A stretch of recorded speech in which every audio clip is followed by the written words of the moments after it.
So hello guys! Welcome to my YouTube channel. So this is Mommy Christine at alam ko kung bakit nyo kinilig tong vlogong to.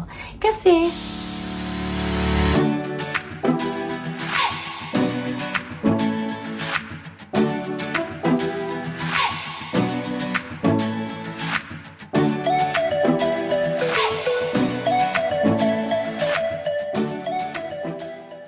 alam ko kung bakit nyo kinilig tong vlogong to. Kasi, sabi nga sa title ng vlog ko, papaano mo ba mapapataas ang iyong inunan? Or should I say, how are you going to treat the low-lying placenta?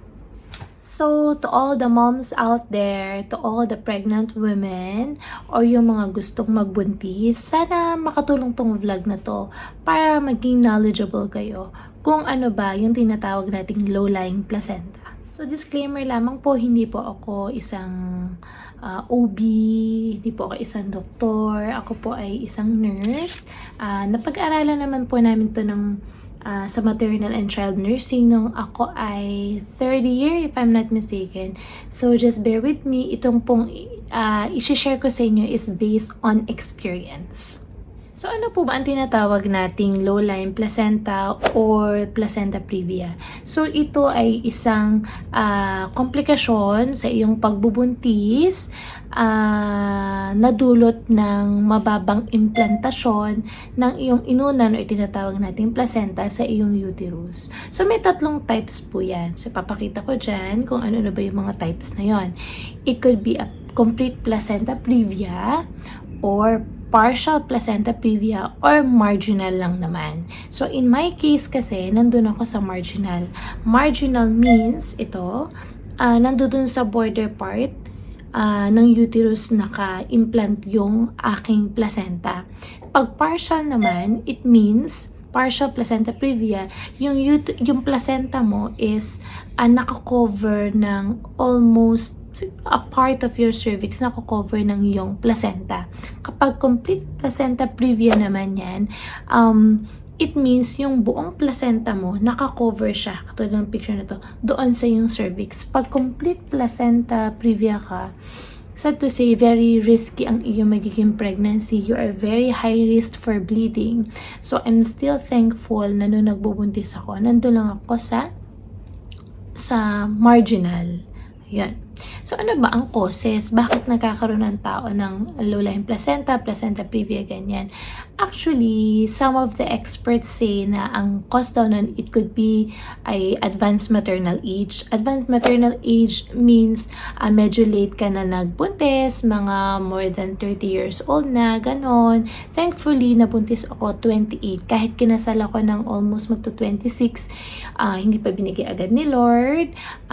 Pinakaloob siya nung nag-turn ako ng 28. Yes. Another cause daw ng low-lying placenta is yung multiple pregnancy. Yung nalaman mong you are pregnant with twins or triplets, ganon.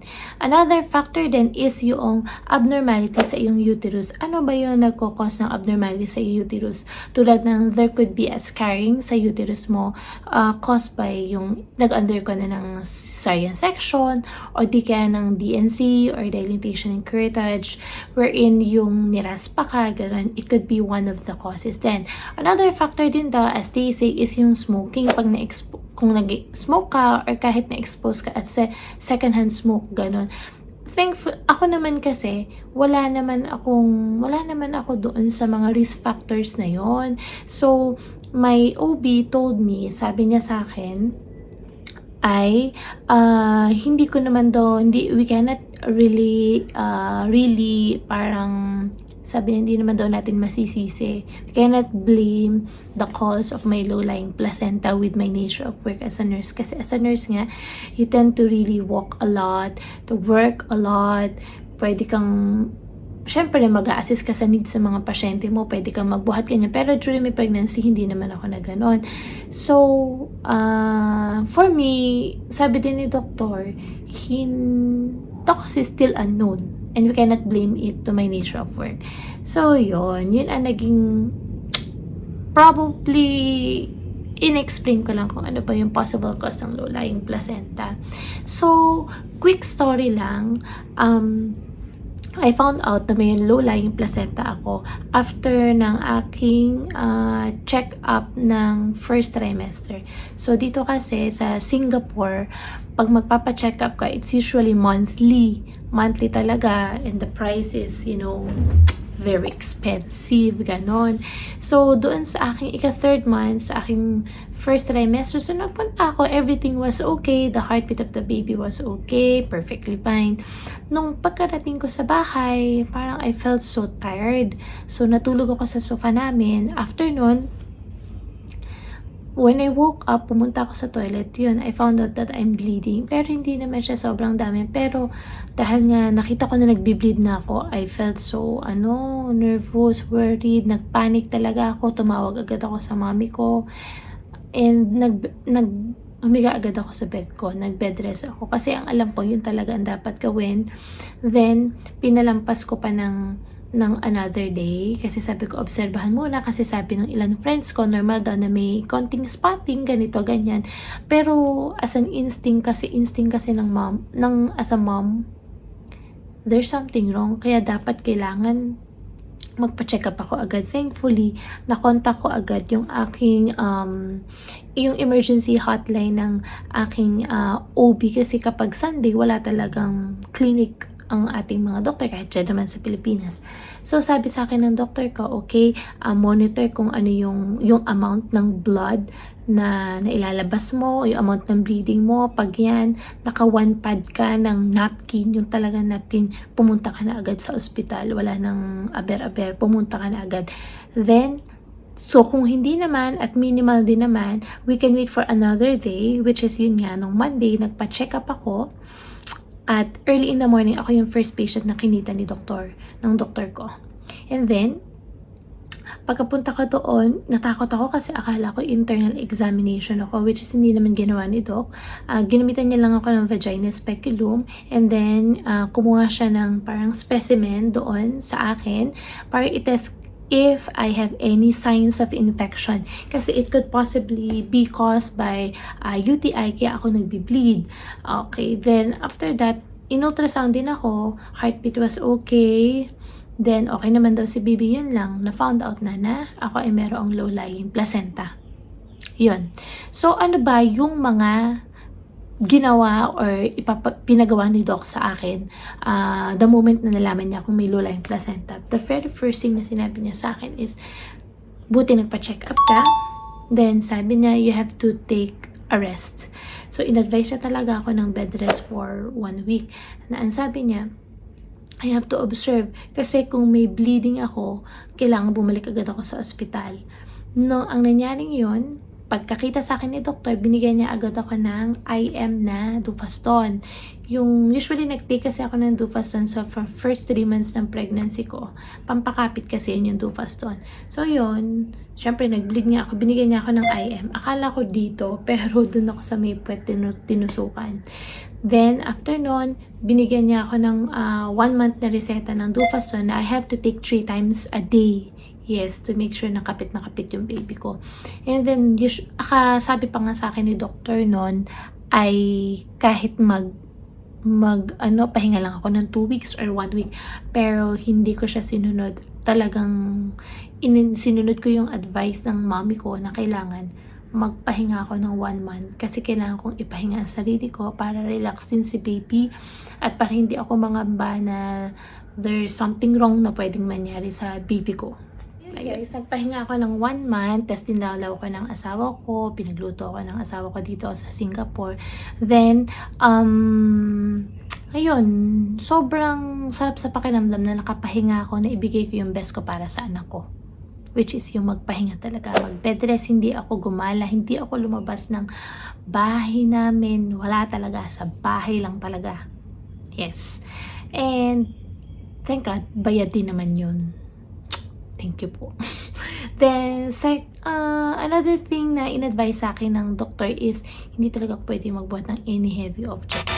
No. It's a big no. Bawal talaga. So, yun, pinakaingatan ko ang sarili ko, at saka thankful din naman ako ng pagbalik ko sa work, ay hindi ako pinabayaan ng aking mga colleagues. Thank you guys. Next, I'm not allowed to do any strenuous activities. Kaya nung nagbubuntis ako, hindi ako pwede mag-workout or anything.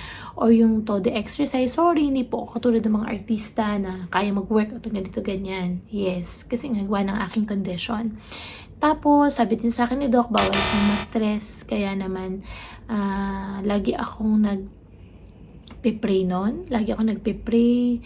Meron akong special prayer nung ako ay nagbubuntis, guys, sa mga pregnant women there. Meron kayong special prayer na pwedeng isulat nyo sa yung bang, yun yung lagi nyo lang ipagpe-pray. Pagpe-pray nyo yung pregnancy nyo, yung baby nyo. Talaga nakakakalma siya. Yun yung ginawa ko all through at my pregnancy. Hindi yun mawawala. Na bago ako matulog, yun ang aking ipagpe-pray. Pagkagising ko, pumunta ng work, ipagpe-pray ko, yun at yun. Yes. Don't forget that. And then, syempre, eat ka din ng nutritious foods. Hindi naman maaari na basta ka na lang kakain ng kakain. Hindi. Kailangan kumain ka din ng tama. Gulay, ganyan, gatas, ganyan, yung ng gatas, ganyan. And be happy. And then, stay hydrated. And keep hydrated. Talagang ako noon, inom ng tubig. Kaya naman ako iihi ng ihi. Tapos hindi ako uminom ng mga soft drinks, ganyan. Basta, keep hydrated. Yun. Then lastly, ito pa, ang matindi sa lahat. Hindi ka pwede talaga mag-engage sa any sexual activity. Thankful naman ako at syempre, malayo naman din yung ako naman kasi mag-isa dito at ang asawa ko naman sa Pilipinas. Hindi talaga pwede. At least yun yung pagka ano pa lang ni Doc sa akin na sabi ay you can have sex with your husband kasi you are very prone to bleeding and it will cause bleeding talaga pag ganon. Kasi magko-contract kasi yun eh. Kaya hindi talaga pwede. Okay guys, wag nang ipilit ha. So, kailan ko nalaman na tumaas na pala yung aking placenta? So, ganito yon. Bumalik ako kay Doc sa ika-4th, yung after kong matapos yung 1 month na ako ay naka-bed rest, diba? And matapos ko yung aking Dufaston. So, pagka nun, nagpa-check up ko kay Doc, wala naman siyang sinabi. Basta sinabi niya, the baby is perfectly fine, okay ang heartbeat, hindi mo na itutuloy yung iyong Dufaston. So sabi ko, Doc, is that for real? Hindi na ako baka mag-bleed ako. Sabi niya, no, it's okay. Parang inano niya sa akin na mag-relax lang ako and take it easy. So, pinapunta niya ako sa anatomical scan ko ng ika-5th month. Then, with the OGTT, yung oral glucose testing, tolerance test. Then, ultrasound, pagka-scan sa akin nung nandoon, sabi ko kasi, dapat kasi transvaginal yung pag-scan. So, natakot ako. Sabi ko, no, kasi po, meron po akong low-lying placenta. Ang alam ko po sa low-lying placenta, or di kaya may placenta previa, it's a big no for internal examination. Bawal kang EIE. So, nung sinabi ko yun, sabi niya, okay, sige, we'll do our best para makita natin lahat. Kahit sa abdomen, doon lang yung ultrasound. So, pagka-ultrasound sa akin, nagulat siya. Sabi niya, so far, your placenta is okay. It's not anymore low-lying. Sabi ko, so para talaga nabunutan ng tinik sa dibdib. Yun talaga ang sabi ko, Lord, thank you po. Thank you po. Kasi nung time na yun, sobrang nai-stress ako, kinakabahan ako, takot ako. Pero nung nalaman ko yun, I'm so thankful. Pero binalaan pa din ako nung anatomical scan ko na you really have to take good care of this. Hindi ka pa rin, kung ano doon yung pag-iingat na ginawa ko is dapat ganun pa din. Hindi ako pwedeng magpakabahala, ganun. Ayun. So, tumaas na siya. Tapos sabi ko, nung una kasi, parang iniisip ko, ay, sige, CS na ako nito. Sure, CS na ako nito. Ihanda ko na yung sarili ko. Pero, bait talaga ni Lord na, yun nga pala, yung pagka-low-lying placenta na yun is tumataas. So, thankful ako na doon sa mga dun sa percentage ng mga pasyente na may lulayong placenta na tumaas yung kanilang placenta. I am one of those. Yun nga lang, ang paalala din sa akin, nababasa ko din sa internet kasi is, pwede na pag nabuntis ako sa next pregnancy ko, pwede magkaroon pa rin ako ng low-lying placenta. Na sana, hindi naman. At yun ang aking pag-iingatan. So guys, yun ang masasabi kong mga tips. Yun ang para mapataas ang inyong low-lying na placenta.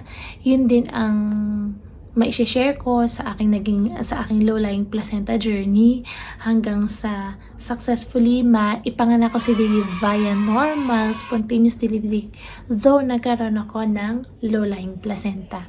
Sana guys, meron po kayong natutunan sa aking vlog na to. I make it a point na every vlog na ganito is meron matututunan talaga yung mga tao habang pinapanood nila itong vlog kong ito. Sana po you find this vlog very helpful, especially to those moms out there, those pregnant moms out there, and to those who are wanting to be pregnant someday. Kailangan yung i-accept na syempre ang pregnancy ng isang babae ay hindi naman all throughout ay perfect. Meron kang mararanasan na mga complications na hindi mo inaasahan, pero don't forget to pray and to trust your OB-GYN, to trust your doctor, kasi lahat ng yan ay meron namang in God's grace, meron namang solusyon. Ako lang kasi nun is masyadong nabahala, pero ipinagpasa Diyos ko lahat, and thank you Lord na i-deliver ko po ng maayos ang aking baby. So, doon po sa mga gustong malaman naman sa tips kung paano madaling manganak, ilalagay ko po yung link sa baba. So, yun lang guys. Sana nagustuhan nyo po itong vlog na to. Keep on watching my upcoming vlogs, which will be more educational and more informative. Yan lang. Thank you. Bye!